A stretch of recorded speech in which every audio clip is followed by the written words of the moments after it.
It's the MUSpartans.com Spartan Show from April 3rd to the 9th. This week we hear from Outdoor Track and Field program as they open their 2017 season this past weekend, and Josh Dzurick gives us an update on the softball campaign and reflects on the recent celebration of the 2016-17 women's basketball season. Stay tuned. Welcome to the show, everyone. It was a good weekend for the 2017 Outdoor Track and Field men's and women's teams. Coach Cashdollar, how has the team been preparing for the transition from indoors to outdoors with the recent weather? And with that in mind, what has pleased you and the coaching staff about the first weekend? So we've been very fortunate with our weather this year. We've had 4 weeks of pretty solid outdoor northern Indiana weather for training. It's been 50 plus degrees and pretty light on the wind, so we've been able to go outside quite a bit. That kind of makes or breaks our season. We can really advance our fitness in a lot of the ways, whether it's in the throws, jumps, distance, sprints, whatever. So I think the thing that has impressed us the most as a coaching staff is our athletes' ability to accept the awesome responsibility of getting better every day when there's not those rewards of a meet coming up that weekend. It's really hard. It's a bit of the grind of the season for us, and we talked about it today during our meeting that we finally got to reap the rewards of 4 weeks of hard work with a meet and some really awesome performances to start the season off. Great.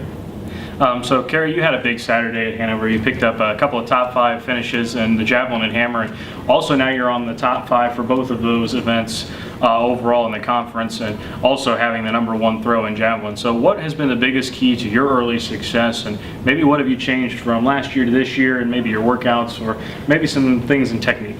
For the transition from indoor to outdoor, I think the biggest thing was the push in the weight room, because we had that week from the transition from indoor to outdoor, and I think we really just hit it hard, and so it obviously showed for the first meet for all of us.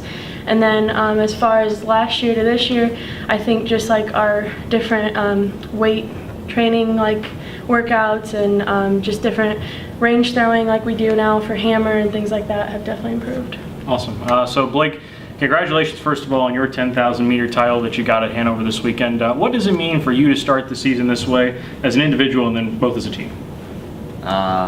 For me, it's just we had a lot of fun down there in the fall at Hanover, to add another good memory down there. It's pretty cool for me. As a team, as a distance group, we're just training right now and trying to focus one day at a time, getting better. So it doesn't mean much going forward. Just gotta get better. All right, well, thank you all for joining us, and also just a reminder that the track and field team will be at Huntington University for their invitational on Saturday, April the 8th. We go to the softball diamond for our weekly highlights segment. The Spartans began their 2017 HCAC season with a tough go against Mount St. Joseph Saturday, falling 3-2 and 15-1. Despite the scoreboard outcomes, senior outfielder Emily Liston and sophomore shortstop Manny Boggs each registered multiple hit efforts in Game 1, and freshman first baseman Shakira Perez did the same in the nightcap. The Spartans are scheduled to be back at Spartan Field Wednesday, April 5th against rival Anderson University at 3:30 p.m. The tennis courts give us our weekly award. Senior Stratton Smith is our honoree as he claimed his first #1 singles win of the 2016-17 season and joined junior doubles partner Isaac Collis for the same result to provide the all-important team point in a 5-4 HCAC win over Mount St. Joseph April 1st. Stratton was also named the HCAC Men's Player of the Week. Congratulations, Stratton. Coach Josh Dzurick now joins us. Coach, first of all, let's take us back through the last week here with some recent results from the softball diamond. It was a tough week outcome-wise for you and the team, but what are some of the positives that you can take from those games moving forward into the next couple of weeks? Yeah, both series, St. Mary's and then Mount St. Joe's. The first game was a classic softball game. Had great pitching, so that's definitely a positive. Maddie Walters has been great. She hasn't pitched basically a year and has knocked off the rust pretty quickly and has been pretty steady for us in the mound. Sure. Both of those games we held leads late and then just didn't execute down the stretch. You can give credit to St. Mary's and Mount St. Joe's for putting some pressure on us, but they were well-pitched games. Other positives is, even in the Mount St. Joe game, we had a lot of hits. We had runners on base every inning except for the last inning.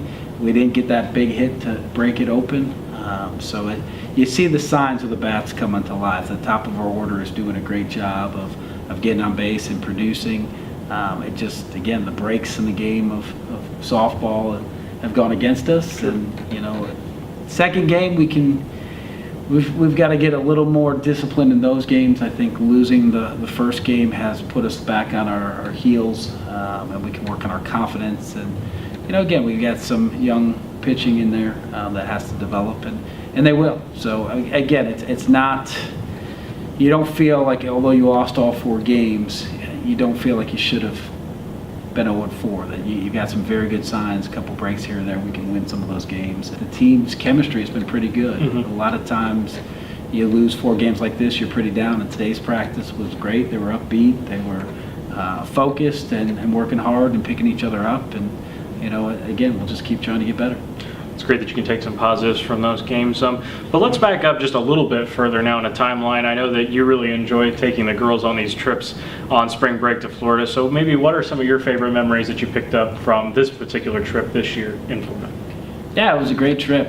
Again, we've got a great staff. Coach Emmerich does a good job of helping with the organization, and I thought the captains and the upperclassmen did a good job before we got down there trying to prepare us and organize. I mean, we left campus probably 2:30 a.m.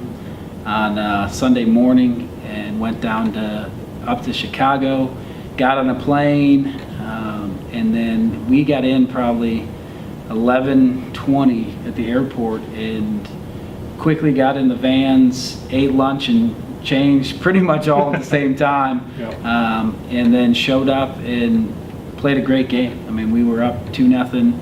I think we lost in extra innings, and it was just, again, even the umpires and some of the other coaches down there were impressed that we traveled all night, all day, and came out and performed. And I thought that was a credit to the upperclassmen and captains. We had talked about it, we had prepared, trying to get comfortable being uncomfortable, and they did a great job there. I mean, we played some pretty solid softball. Had a lot of fun. I think one of my highlights would be we had the last night we kind of went to a nice dinner.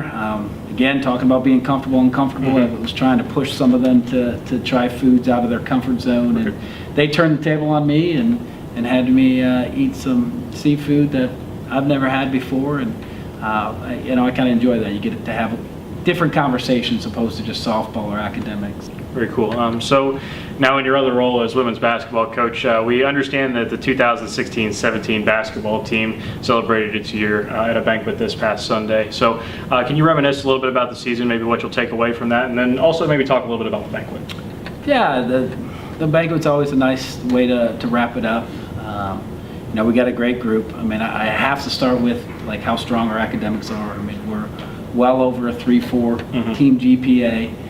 We're highlighted by 5 on the all-conference academic team. So that stuff really, they're here to get an education. They love basketball. I love basketball, but that's pretty impressive. And even outside of those 5, those are just the sophomores and above. Our freshmen have some strong grades as well, but they're not eligible for all conference yet. As far as the season goes, we finished with a senior day win that was pretty impressive. We were able to beat a very good Transylvania team that went to the conference championship game. And they were really passionate in that game, and they communicated well, and they really, you could tell they wanted to put Jen Lee out on a good note. Only one senior, and she had an amazing year. She's been a solid, steady player for us, and this year she kind of really stepped up in that leadership role all by herself as a senior, and she put up points for us at a high level. She really showed what she was capable of, was rewarded with the all-conference award. So was Faith Alexis, who, again, someone that had a rough high school career with injuries, and I don't think she had a healthy season up until last year. You'd have to go back to probably grade school, and she's had 2 healthy seasons, a tribute to our athletic training staff and her work ethic, and she was rewarded with all conference. Again, we were the only team in conference to beat Rose Holman, who was a national tournament team, and deservedly so. There's a lot to be excited about for the future, and obviously we have to work, we have to gain some ground. Hopefully they'll put that extra effort into their off-season preparation. The banquets are always fun. I mean, the highlight video says it all. Coach Hamilton did a great job on the highlight video, but it highlights our community service work, our academics, and there's a lot. Basketball's a long season, and that highlight video really kind of takes you back and gets you excited about, wait a minute, we do focus on the right things here at Manchester. Sure. Obviously, we'd like a few more wins, but hopefully that'll be in our future. Okay, very cool. Thank you for your time, as always, Coach Dzurick. And just a quick reminder to all of those at home, the Spartan softball team is back in action this Wednesday against Anderson University at 3:30 p.m. for a doubleheader. Thanks for joining us, Coach. That's all we have for this edition of the Spartan Show. Join us again next week.